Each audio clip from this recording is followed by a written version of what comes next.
Padre Fábio, não gostaria de me identificar. Estou sem fé. É o que minha alma diz. Não adianta me enganar.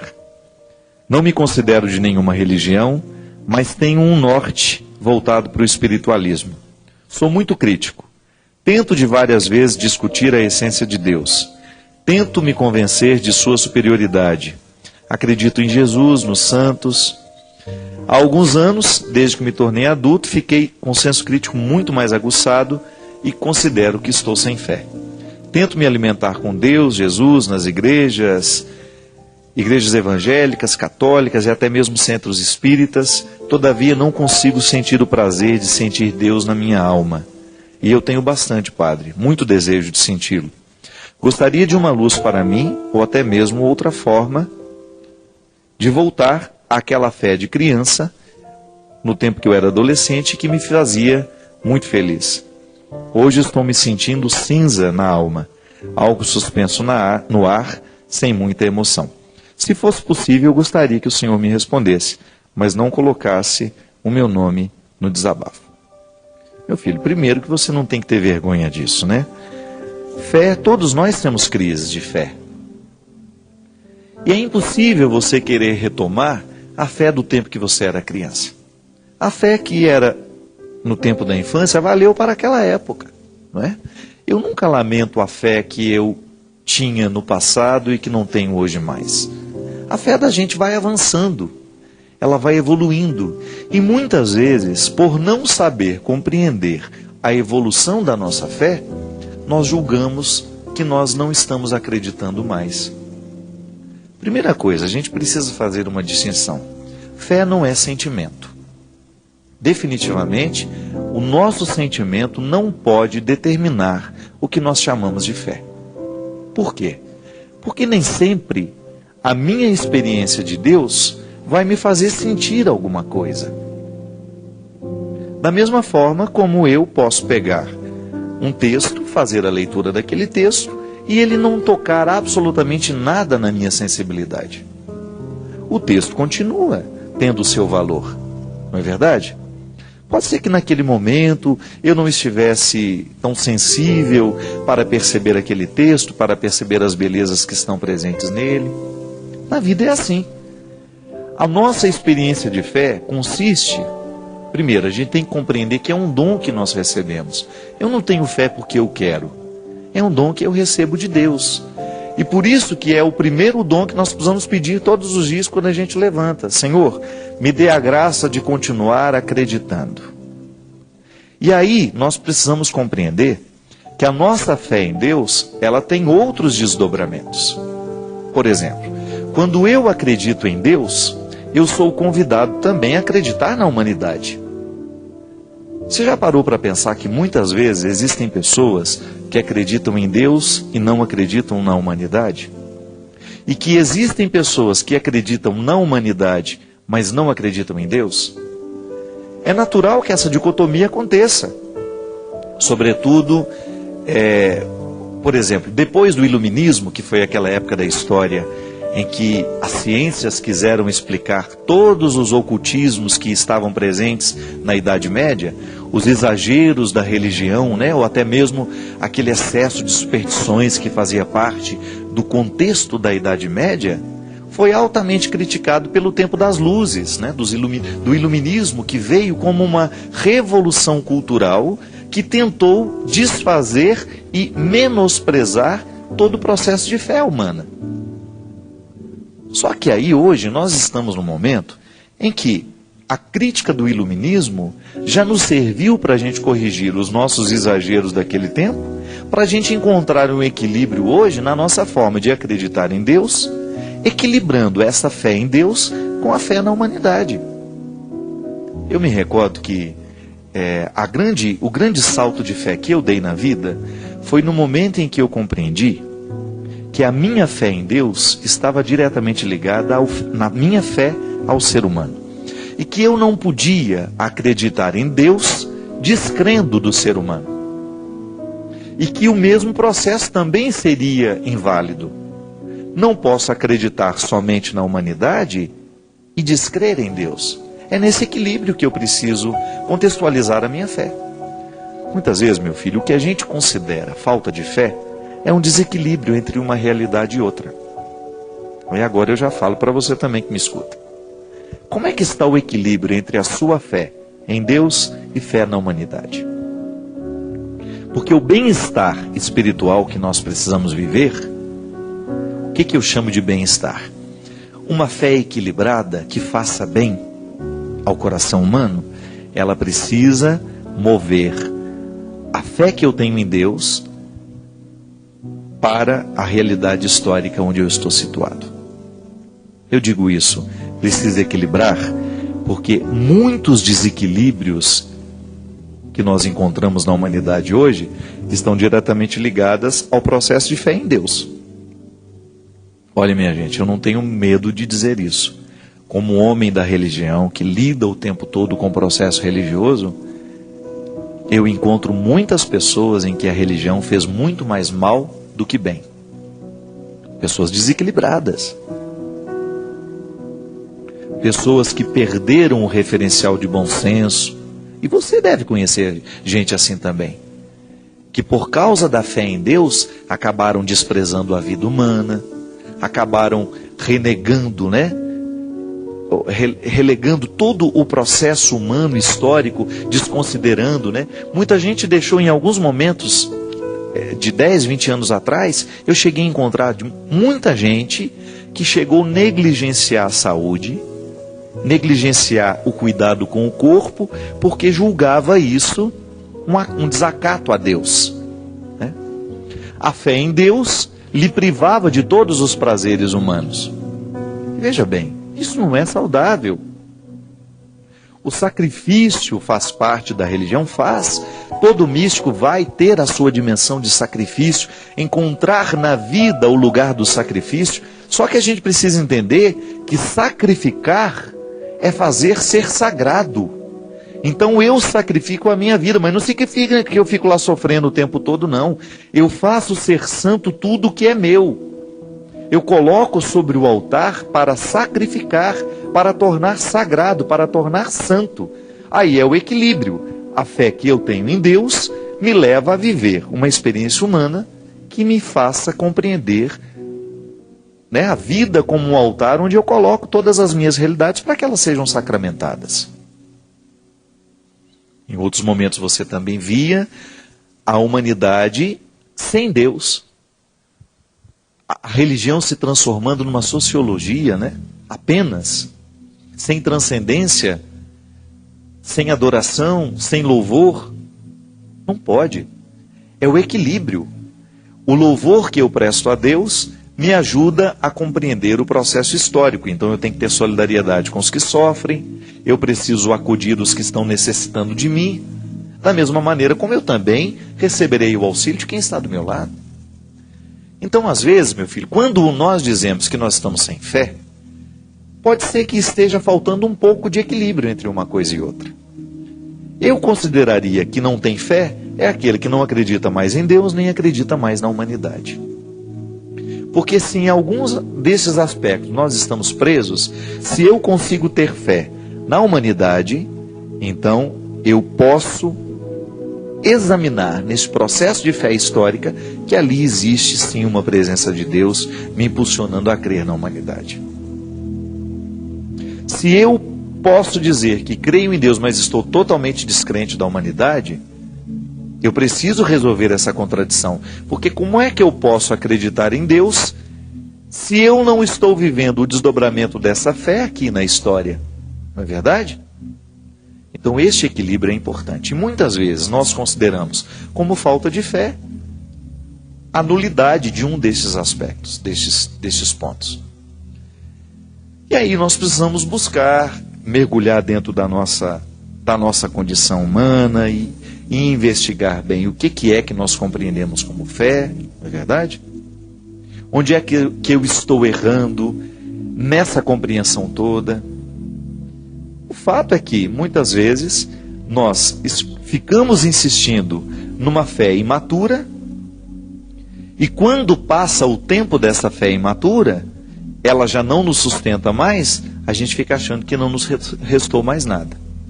Mas é por isso que a Sagrada Escritura fala de maneira tão clara e de maneira tão direta. Em um tempo da vida, a gente precisa de alimentos líquidos, por causa da dificuldade de engolir, não é verdade? Mas vai chegar um momento em que nós estaremos preparados para os alimentos sólidos.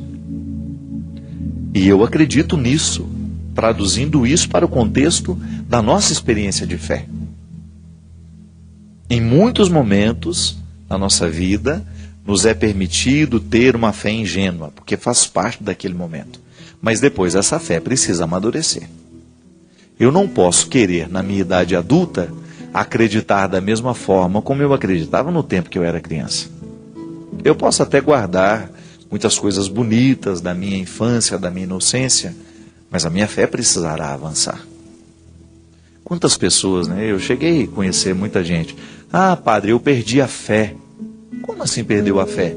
Ah, porque fui estudar o que a igreja fez na Idade Média, como a igreja foi cruel, a igreja matou muita gente, a igreja teve a questão da Inquisição. Muita gente perdeu a fé porque estudou na história que a igreja praticou a Inquisição. Tudo bem, um erro histórico.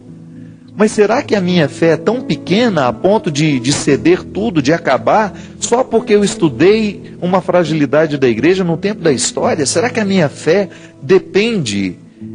Será que ela não sabe compreender o processo que avança? Que a igreja já pediu perdão por aqueles erros cometidos? Que a igreja não é só divina, ela é também humana?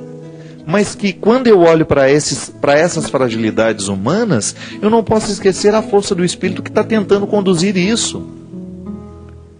O Espírito Santo deve ter sofrido muito no momento da Inquisição também, porque ele também certamente não queria aquilo.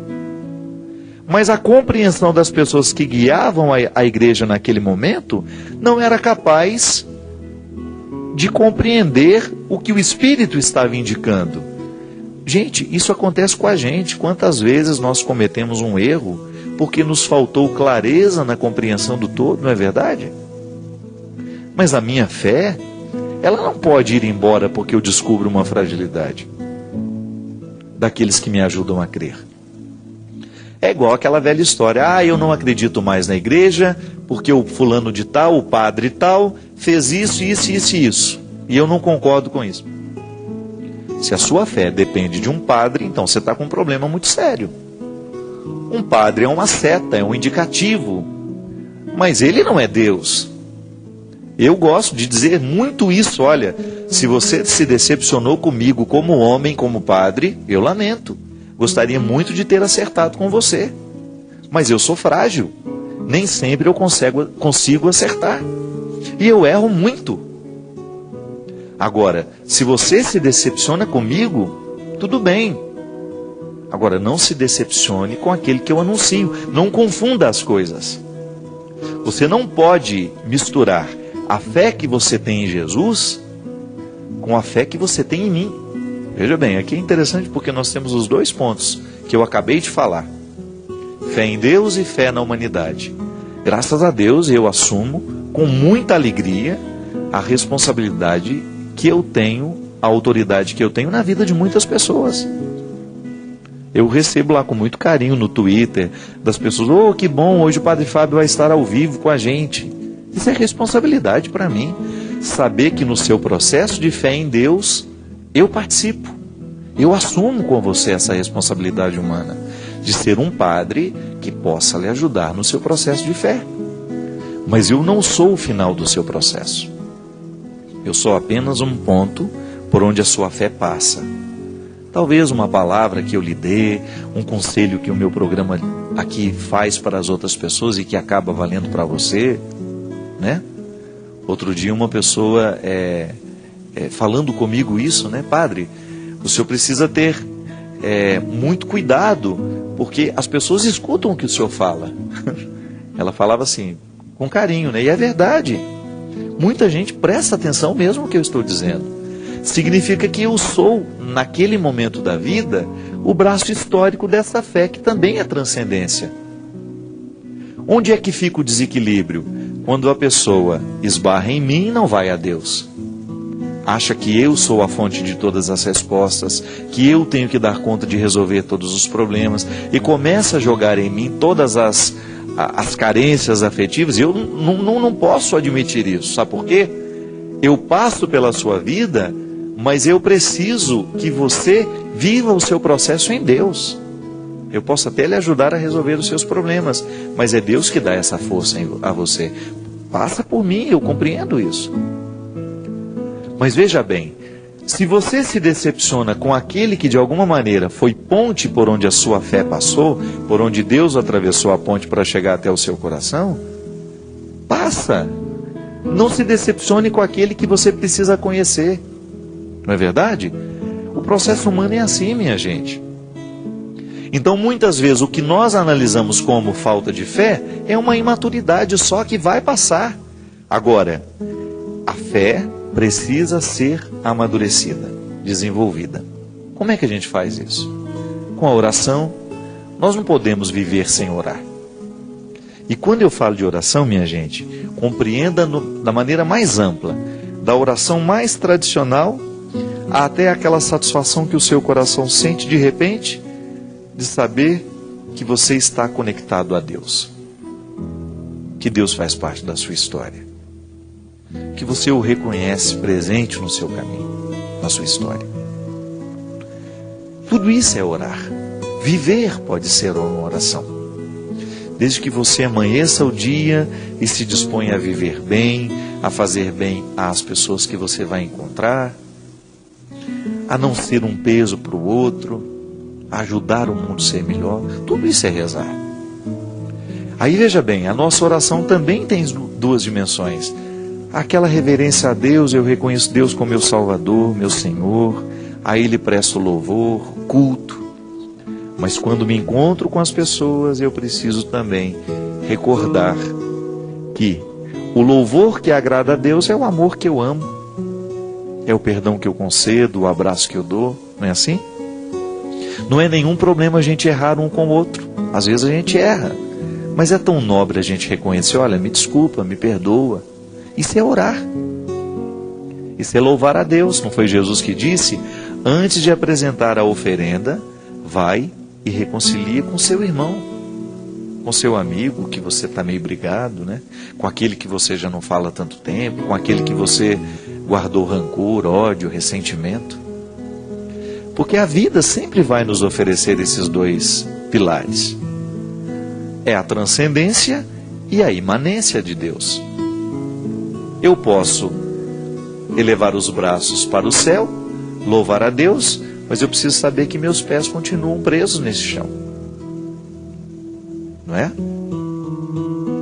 A cruz tem a dimensão vertical, mas ela também tem a dimensão horizontal. Se você olhar para o lugar em que Jesus foi crucificado, lá você tem fé no homem, fé em Deus. Um traço nos aponta para o céu, onde nós permitimos que o nosso coração vá sempre, que ele transcenda, que ele saia, né, que ele voe longe, que ele busque a eternidade. Mas por outro lado existe um outro traço nos mantendo no horizonte da história. A cruz é essa metáfora. Entre Deus e a humanidade há um ponto de união. E que a fé bem praticada, ela vai nos colocar sempre nessa dinâmica. O amor que eu tenho a Deus se manifesta na minha história. É a grande questão que São Tiago apresenta na carta, né? É fé ou é obras? E que durante muito tempo dividiu protestantes e católicos. Protestantes acreditando que a fé é o suficiente para salvar, e outros dizendo que precisa ter as obras. E aí São Tiago propondo de maneira equilibrada os dois caminhos. A minha fé tem que se manifestar em obras muito concretas, porque senão ela fica morta. Eu admirei muito, por exemplo, nesse tempo de tragédias, admirei muitos evangélicos que eu vi pela internet criando campanhas de solidariedade com aqueles que estão sofrendo lá na serra. Porque à medida que o tempo vai passando, a gente corre o risco de esquecer que o sofrimento ainda está lá em Teresópolis, Friburgo, né? Petrópolis. E eu vi ali os evangélicos, o pessoal do Diante do Trono, Ana Paula Valadão, fazendo a campanha dela. Outros evangélicos, alguns pastores que eu vejo no Twitter. E fiquei pensando, olha que interessante, né? O processo histórico. Eles hoje vivendo o equilíbrio da proposta de Tiago. Fé e obra. Nós acreditamos em Deus. E o Deus que eu acredito me leva a estender a mão. Minha gente, fé, essa dimensão bonita da vida, precisa se desdobrar. Recorde-se da cruz. Quando eu abençoo você aqui, ministerialmente falando, eu estou lhe colocando neste caminho. Esteja em Deus, mas não esqueça de viver a história. Que a sua religião não seja alienante. E que a sua história não lhe faça esquecer a transcendência. Não reduza Deus a uma sociologia. Traga Deus para a sociologia. E descubra que a sociologia que propõe a solidariedade nasceu em Jesus. É isso que nós precisamos. Chega de praticar uma fé que nos desequilibra. Nós precisamos de gente equilibrada. Você sabe que cada vez mais eu me convenço. O grande testemunho que nós podemos dar àqueles que não creem é o nosso equilíbrio. É a gente mostrar com a nossa vida que nós somos homens e mulheres de reflexão, que nós somos homens e mulheres de bom senso e que a religião fez bem ao nosso coração. Somos loucos por Deus, mas aqui a gente está mantendo um equilíbrio de sanidade. Não é? Que a nossa experiência de Deus está nos ajudando a viver neste tempo, apontando para a eternidade, mas fazendo com que essa história seja melhor a cada dia. Assim como o deputado federal hoje deu uma lição de cidadania, hoje ou ontem, não sei, um deputado jovem de Brasília, que eu não me recordo o nome dele, ele renunciando a vários direitos para economizar os cofres públicos. É assim. Quando eu, na minha atitude, na minha postura, posso fazer o mundo ser melhor. O Deus que move o meu coração, o Deus que gera a minha fé, que Ele me entrega o tempo todo como um dom, Ele me leva a ter atitudes, gestos que possam mostrar ao outro que eu acredito. Isso convence. A atitude, ela convence. Quando as pessoas olharem para nós e descobrirem que nós estamos comprometidos com a verdade, com a justiça, com o amor, com a misericórdia, porque nós acreditamos em Jesus. Essa fé move o mundo. Obrigado pelo carinho, pela atenção, e eu desejo que você continue aí, experimentando este cuidado e esse amor de Deus como uma experiência de comprometimento. Que você, ao saber que Deus ama você, que Ele cuida de você, que você volte a se cuidar um pouco mais. Que a fé nesse cuidado em Deus possa virar, transformar-se, passar pela experiência do seu cuidado humano. Derrame sobre todos nós a bênção do Deus Todo-Poderoso, Pai, Filho e Espírito Santo. Amém.